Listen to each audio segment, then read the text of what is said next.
Así suena Bob Dylan acá en el 98.7 y así suena nuestra querida Anabela Baldovino. Buen día, bienvenida. Bueno, vamos a decir ahora buen día a todos tus oyentes, que hoy nos pusimos a hablar y no los saludé. Bien, perfecto. Bueno, hoy nos propones hablar de un tal Paul Strand. ¿Qué onda? A ver, ¿qué pasó? ¿Qué hizo de bueno? Mucho. Paul Strand es un fotógrafo nieto de inmigrantes, norteamericano él, nació en Estados Unidos, y que nació, digo esto porque es interesante, en 1890 y murió en 1976. Ajá. Paul Strand, para mí, tiene muchas cualidades y nos ha dejado además muchas enseñanzas. Lo primero de todo es que él era un gran estudioso de la fotografía y entendía además que era necesario, ¿no es cierto?, conocer de otras artes. No solo, o sea, me dedico a la fotografía y ya está. Estuvo relacionado, ¿no es cierto?, a lo que era el movimiento cultural de esa época, conoció, bueno, estuvo en exposiciones importantes y vio de muy joven, ver de Picasso, Cézanne, todo eso, y él, mucho de lo que eran las corrientes pictóricas del momento, que estaban haciendo una revolución dentro de la pintura, trató de llevarlas a la fotografía. Y de hecho él trabajó muy bien estos aspectos, ¿no es cierto? Y los trabajaba con mucho cuidado del punto de vista técnico, del punto de vista de la composición, siempre planteándose de dejar lo más importante, de que no hubiera nada que distrajera, pero sin algo que también estaba siendo común en la época, que era postproducción, o sea, doble exposición o trabajos de laboratorio. 10 segundos para que la gente que, si bien te ha escuchado millones de veces, 1.000.001, postproducción, ¿de qué hablamos? Ajá. O sea, cuando uno entraba al laboratorio, ¿no es cierto?, y de repente trabajaba, ponía 3 negativos y en una hoja de papel ponía 3 negativos, lo que ahora se le llama, hago en la computadora y le pongo alas al perro. Bueno, eso se usaba mucho en ese momento, ¿no?, de hacer trabajos en el laboratorio, que nosotros hemos hablado de ese trabajo en el laboratorio, de sacar personas, poner personas, que se podía hacer, no es una novedad ahora con el Photoshop, ¿no? Pero la opinión de él, en un momento que había dentro de la fotografía esta corriente, ¿no?, y que, bueno, llegó por supuesto también a nuestra América, digo a nuestra América del Sur, Claro. Porque estaba hablando de la América del Norte, él se planteaba que la fotografía tenía que ser un hecho único y que tenía que estar perfecta desde la toma. Pero él deja esta parte, ¿no? Él hace de paisajes, fue un gran inspirador de grandes paisajistas después, porque cómo él trabajó y cómo manejaba el paisaje, hizo mucho de lo que tenía que ver con la forma, o sea, abstrayendo lo que era el objeto, sino la forma del objeto. Tiene fotos muy famosas que son, o sea, uno supone que son calas, que son cartuchos, ¿no? Otra que uno se da cuenta que son edificios, pero no es que me esté mostrando el edificio. Pero esa es una etapa que es importante en él, pero que la deja. Quiero aclarar que también fue un cineasta importante, que tiene también películas de ese momento que eran buenas, normalmente mezclaba la ficción y lo documental. Pero bueno, lo nuestro es la fotografía, así que volvemos, pero si quieren poner Paul Strand películas, pueden encontrar. Pero hay un momento en él que él se definía como un hombre de izquierda. Pero a diferencia de, por ejemplo, quien fue su maestro, realmente su maestro, que era Lewis Hine, se escribe H-I-N, pero debe ser Hine, que se pronuncia, que fue un docente de él, y que su docente mostraba, docente de fotografía además, fue docente de la escuela, pero además fue su docente de fotografía, que él mostraba las realidades de lo que eran los inmigrantes cuando llegaban, de niños trabajando en las fábricas, en esos momentos y así. La fotografía, ya hablamos una vez de él, pero vamos a volver a hablar porque es muy interesante el trabajo de Hine. Él se plantea de que el fotografiado tiene que, hay que tratar de que el fotografiado no se dé cuenta que uno le está haciendo la foto. Uh-huh. Lo cual, y él lo plantea muy específicamente, eso no implica que voy a hacer, y lo dice con otras palabras, pero sí que yo voy a hacer una fotografía en la que el fotografiado no esté en una posición y en una situación que sea de absoluta dignidad. Y se plantea hacer trabajos más largos, ¿no? Trabajos de verdad más largos. Le interesaba mucho la vida de los pueblos y además suma a eso que él en realidad ahora, esto se hace muy comúnmente, pero lo que era él llamaba fotolibros, que era la mezcla de fotografía con texto. Uh-huh. A mí no me estamos queda, hablando del comienzo del siglo pasado, estamos, ¿no? Claro, estamos hablando, o sea, años 30, él hace ya, empieza a hacer estos libros y a trabajar. Sí, de hecho, él creo que nació incluso en el siglo XIX. Él nació en 1890, claro, ¿no? él nació en 1890. Ahí tenés. Es un momento, además, o sea, el padre le regaló una cámara cuando él era muy chico, no le dio bolilla a la cámara, la dejó por ahí, ¿no?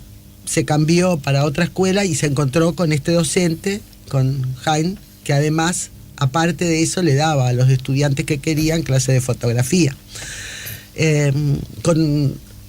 Sin duda, además, tuvo otros muchos fotógrafos que fueron para él muy importantes, todos grandes además, ¿no? De verdad, todos grandes. Pero que habría que dedicarle no sé cuánto tiempo a cada uno de los que tuvo la suerte de encontrarse él con ellos, ¿no? Entendido. Porque ahí hay una cuestión también de... Tenés que ligar bien, digamos. Claro, hay una cuestión de suerte, pero él ligó bien y aprovechó bien, ¿no? Y eso a mí me parece que es lo más importante porque fue muy capaz, muy brillantemente de mezclar la técnica con el compromiso. El compromiso, y de hecho a él le gustaba mucho fotografiar pueblos, la vida del pueblo como era.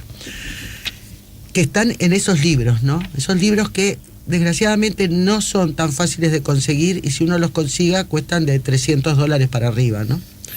Entonces no es tanto. O sea, nosotros tenemos en la escuela una recopilación de esos libros más económicos que hicieron, porque bueno, pero está, vamos a tenerlos en algún momento. Yo creo que sí. Entonces, él, por ejemplo, ¿no? Se encuentra con un fotógrafo que le dice que hay un pueblo en Italia y se va ahí, ¿no? Y se pasa tiempo en ese pueblo, que el pueblo se llama Murain. ¿Y qué hacía él? Él se levantaba temprano, iba, colocaba su cámara en la plaza, la dejaba ahí, la gente se olvidaba que estaba la cámara, se olvidaba que estaba él, hacía la vida común y él sacaba las fotos. De hecho, la gente sabía que él estaba haciéndolo. Hacía fotografías de la vida, de cómo se desarrollaba la vida de un pueblito que no se sabe ni si está en el mapa. No me quiero meter en zonas incómodas, pero huele como al trabajo que hacen los etnógrafos, los antropólogos, ¿no? Es decir, estudiar personas, oficios, comunidades... Sí. Y lo que siempre está como una especie de espada de Damocles interpelando ese trabajo, en qué medida el objeto de estudio se vuelve confiable cuando hay alguien de afuera que participa de la cotidianeidad, ¿no? Uno puede, pero bueno, ahí es que se generan métodos, formas. Sí. De todas maneras, en el caso de la fotografía, en el caso de la fotografía y en el caso de mi opinión respecto a los métodos de trabajo dentro de la fotografía, en lo personal a mí me interesa más los que se involucran, los que se meten, más allá de que probablemente, o sea, la objetividad sea menor. Pero él además intentaba decir eso también. O sea, si bien él decía, bueno, yo soy una persona de izquierda, creo en los derechos, en las cosas del ser humano, o sea, en la necesidad de que todos tengan todo lo necesario, y lo planteaba así, pensémoslo en qué momentos, ¿no es cierto? Él después además se va para Francia y termina viviendo en Francia. Uh-huh. No puedo decir cuáles eran las razones, si las razones fueron solo personales porque se divorció y todas esas cosas, o si también tenían que ver con el momento que se estaba viviendo en esos años, ¿no? de posguerra, después de la crisis y hasta después de la posguerra, de la Segunda Guerra Mundial, en Estados Unidos, con respecto a ideologías y expresiones diferentes a lo que era. Así que esa parte yo no la tengo clara por qué fue, pero lo cierto es que se fue a Francia. Y ahí, a partir de ahí, él siguió haciendo muchos trabajos que tenían esa particularidad, la particularidad de estar mucho tiempo, ¿no? Hizo Vivir en Egipto, hizo uno en Ghana, ¿no? Ubiquemos Ghana, o sea, años 60. Había un movimiento que quería levantar lo que era la identidad africana, buscar que los gobiernos fueran para África y por África, y en caso de Ghana eso se daba. Las fotografías de él hay que verlas porque son de verdad muy bellas. Quiero contarle a la gente que, bueno, hoy día esas cosas son muy fáciles. Simplemente pones el buscador y aparece, ¿no? Ponga Paul Strand y le aseguro que aparece. Sí. A diferencia de en otros casos, ¿no es cierto? En él hay un gran entrevero en lo que son las imágenes. Hay que buscar mucho para encontrar el trabajo, digamos, de Italia, o el trabajo de Ghana, o el trabajo de este pueblo de Italia, y poder unificarlo porque te mezclan un poco. Pero como él, y además su fotografía fue cambiando, ¿no? Entonces me muestran todo junto y parece medio, yo qué sé, ¿no? Como que hacemos un guiso, que le ponemos de todo, ¿no? Chancho, carne, pollo. Sí. Pero en realidad él fue muy riguroso en sus trabajos, o sea, iba trabajando rigurosamente lo que tenía que ver, bueno, busco el asunto de la estética, busco la forma del impresionismo, me manejo con eso, hasta dónde voy, termino, vengo a este otro trabajo que tiene que ver más con el retrato, ¿no? Y sigo y vengo a este otro trabajo que tiene que ver con el retratar pueblos. Y a mí o sea, ¿por qué lo traigo? ¿No? Para empezar, su trabajo hay que verlo. O sea, si nos interesa la fotografía, tenemos que verlo. Pero además, porque me parece que esa rigurosidad en el estudio es lo que le da ese peso de fotografías tan excelentes de todo punto de vista. ¿No? No alguien que dice, estoy inspirado y hago fotos. Que es algo que yo acá lo trabajo mucho, porque de verdad, o sea, lo trabajo acá, lo trabajamos mucho en la escuela, además, sí. ¿no? No hay dejado al azar. Hay un trabajo que por un tiempo busco esa línea, investigo, ¿no? Él quería que las fotografías, por ejemplo, en el caso de los retratos, ¿no? Que el retratado no se diera cuenta que él estaba haciendo la foto, pero él tenía la cámara puesta ahí. ¿Qué hizo? Fabricó como una cámara que tenía como un lente falso, que miraba para otro lado. Ahora, la gente lo miraba, claro. A ver, ¿qué está haciendo este hombre? ¿No? Está sacando una foto para allá. Claro, pero en realidad le estaba sacando a él. Y en ningún caso hay fotografías, insisto, en que haya actitudes denigrantes en las personas. Porque claro, uno dice, bueno, si hacía eso es fotografía callejera. Sí, es fotografía callejera, pero no es que busco a ver justo cuando a la persona, no sé, le sale un fuego o una luz de la boca, ¿no? Uh-huh. Sino que busco el momento ese en que la persona está. Para terminar, me dijiste que algo del material de él se puede ver en la biblioteca de ustedes. Sí, tenemos un libro chico que no es ninguno de los libros que soñamos con tener, pero bueno, o sea, pueden verlo. Que es como un repaso de lo que es toda. Murió en el 70 y algo, creo recordar, cuando lo escuché ayer, ahora no me acuerdo. Sí, murió en el 76, de un cáncer a los huesos, en fin. Sí, con 80 y pico de años. Con 80 y pico de años. Y si tengo un tiempito, sí, ¿no? Me gustaría leer algo que él escribió, que también lo van a encontrar si leen, pero si buscan en internet, pero si no tienen ganas, ¿no? El fotógrafo documental dirige su cámara hacia el mundo real para registrar su autenticidad. Al mismo tiempo, busca la forma para organizar de manera eficiente su material. La forma y contenido están interrelacionadas.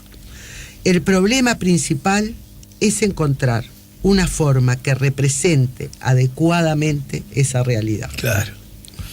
Buenísimo, buenísimo. Antes de pedirte, ¿tengo chance de anotarme alguno de los talleres o cursos? Sí, tenemos talleres que va a haber de fotografía de deporte y aventura. Viene un fotógrafo, Adrián Martí, que el anterior lo da Paola Nández, una experta además en las dos cosas. Ella hace deporte de aventura y hace fotografía del deporte de aventura, sabe mucho, va a estar con nosotros. Viene Adrián Marquís a dar un taller sobre Hopper. Estamos tramitando una cosa para traer un taller de un capo de la fotografía astronómica, o sea que estén atentos. Y bueno, del curso que empieza de cero, digamos, el curso integral, nuestros próximos inicios van a ser en agosto. De todas maneras, como todos saben, nuestros grupos son grupos chiquitos, o sea que si están con ganas de tener lugar, averigüen y anótense. Bueno, muy bien, Anabela. Cualquier duda que ustedes tengan, se da una vuelta por Aquelarre, allí en el centro de Montevideo, o pueden ingresar a su página web, o a su Facebook, o a su Instagram. Y sí, ahí van a tener más información. Sí, toda información de estas cosas. Y bueno, si tienen interés en...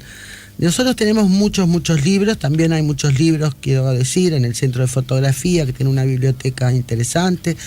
Tienen muchos libros también. También digo esto, en la biblioteca de la Asociación Estados Unidos. Dime, ayúdame. En el Colegio América, Estados Unidos. ¿En la Alianza? En la Alianza.